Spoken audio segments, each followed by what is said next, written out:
Hey everybody, welcome back. I just wanted to unbox my March Spellbinders kits. This will be the quick and easy card kit and the clear stamp of the month, probably, unless there are extras in here that I am not aware of. So let's see, we have, and I'll get the envelope out of the way. So we have our card kit, and we have our stamp. So the stamp I was really excited about because it's sort of these floral butterflies, and then it also has this piece, which you basically can put a sentiment in the middle of it.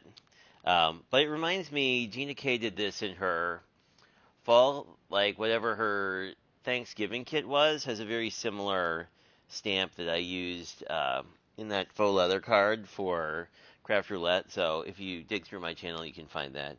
Anyway, and there's some nice flowers as well. I mean, these are just sort of cute, solid flowers. But I think the butterflies would be kind of fun to color.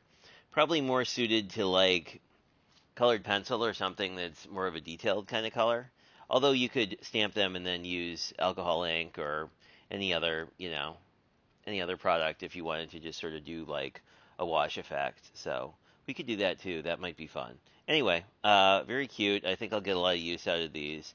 As you guys know, I have lots of butterflies. And if you're interested in seeing the cards I make from these, feel free to like, comment, and subscribe, and then you'll get notified of all the stuff I do. So that's the clear stamp of the month. So let's take a look at the card kit. It is called Be Yourself, BEE. It comes in one of these lighter weight plastic bags. These are good for storage, I think. I want to say Simon Says Stamp and also Jerry's Artorama make more heavy-duty ones that might be better suited for, if you were just carrying it around as its own bag. But I think these are really good. And as you can see, they're just a little smaller than 8.5 by 11, so I think they're really good size to put in a backpack. So we start out with our usual double-sided tape, foam adhesive. They come in every single kit, as do your card bases and envelopes, although mine are kind of entwined with other things. So let's see if we can't liberate those first.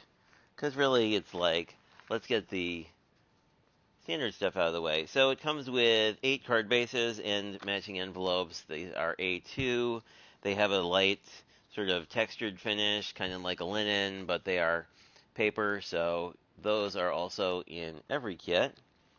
And moving on to the new stuff, we have some sort of iridescent blue sequins. They're still doing sequins, which I find interesting. Like, I'm still surprised in an easy kit you wouldn't do something that's more self-adhesive, so it wouldn't be quite as much of work for folks. And a envelope that escaped. And let's see what else we get. We get, of course, the card that explains what we can do. It gives an example of sort of an interesting treatment on these edges to sort of do like a deckled edge, which I don't know. Like, I don't know how you would do. I guess if you had an edge punch, you could do that. It doesn't quite seem like a quick and easy technique to me, but hey, there are probably ways that you could do it. Unless these are like actual border die cut. Oh, there might be border die cuts in here that do that. So I take that back. If this is using a border die cut that's pre-done, then that would probably work just fine. And let us see. We have our 20 pieces or 5 sheets at 8.5 by 11 of card stock. We have sort of a lilac, a sort of a mid-tone pink. This is slightly darker than the one last month. A very vibrant sort of true yellow, I would say.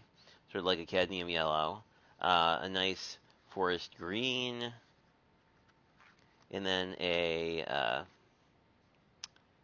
think the same pale blue as we had in last month's kit.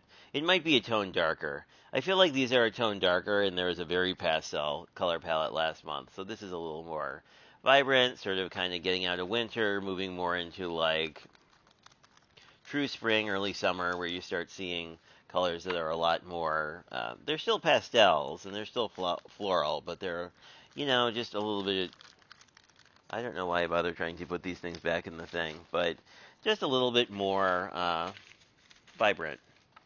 That's the word I'm looking for. Put that to the side, and find another errant envelope, and put that to the side. Get into, I guess we could grab the pattern paper.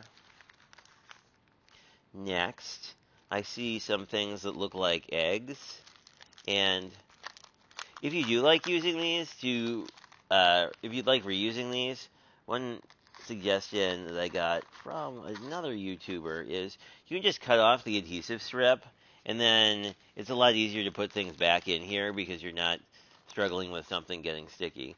So, as before, this is 20 sheets of pattern paper. There are no repeats. Ooh, that's a nice gold foiling on those flowers. A nice bee pattern with the blue and the yellow. They do a really good job color matching all this stuff. Some plants, some stars, more pastel-y yellows. See if I missed anything.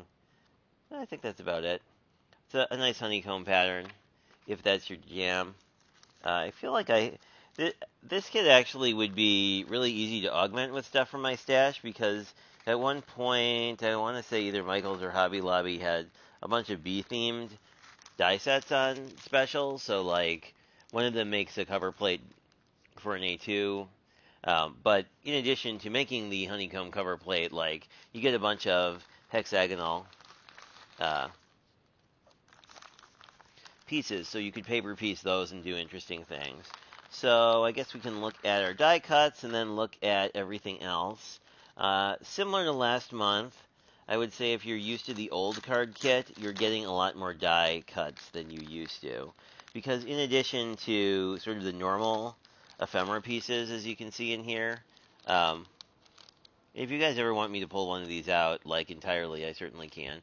But you get a lot more sentiments, and I don't think there's, like, the big I haven't seen any big journaling cards. Well, here's one. Like this big postage stamp, right? The Christmas kits will come almost with pieces that are almost a full A2 panel. I mean, maybe a quarter sheet of an A2. A little bigger than that, but anyway, it'll come with it. They'll often come with that, so that you have sort of cards ready to go, essentially. And then we have the extras, which I guess I'll call them. So we get chipboard, which we got last month. We get some of these. I don't know what you'd call these. They're kind of puffy stickers, but they're not hollow, so they keep their shape really well. I don't use these a ton, but I am a big fan of them. Like, I think that I need to try using them with something like transfer tape, so it's easier to position. Because you just basically have to position the letters individually. Although tweezers would help a lot with that too. Got those, and then we have these, which are also sort of puffy stickers. So we basically got one sheet of these versus I want to say last month we got 4 sheets of just flat stickers. So these are nice. This gives you a lot of nice sentiments. I don't know. This kind of, to me, falls in line with the kit of, like, it's definitely spring, but it's also sort of one of their in the middle, like, more, I don't know what you want to call it, vaguer themes, I guess, where there's sort of like a lot of stuff that's really cute that's together, but like it's not like a specific holiday or, since they already did like a subject specific spring kit. I mean, I think this is sort of very akin to that. Like, you could definitely mix this with some of the pieces from last month if you happen to have them left over. Yeah, so that's what I got from Spellbinders. I saw the sneak peek on this kit and kept subscribed, so I guess currently what I'm doing is which is what I did before too, is like I'll sort of subscribe or unsubscribe depending on if the theme seems like something I would use. And I'm a big fan of spring stuff, and this is very spring, so I guess we will see what we get next month. Actually, just to sort of do a color palette comparison, these are the stickers from last month. I really hope they keep doing flat stickers because I feel like these flat stickers just, you get a ton of value out of, because there's a bunch of them, and then, you know, they're just very easy to do because they're got all the adhesive on them. You don't really have to do much except start creating stuff. So that's what we got this month, and let me know what you think.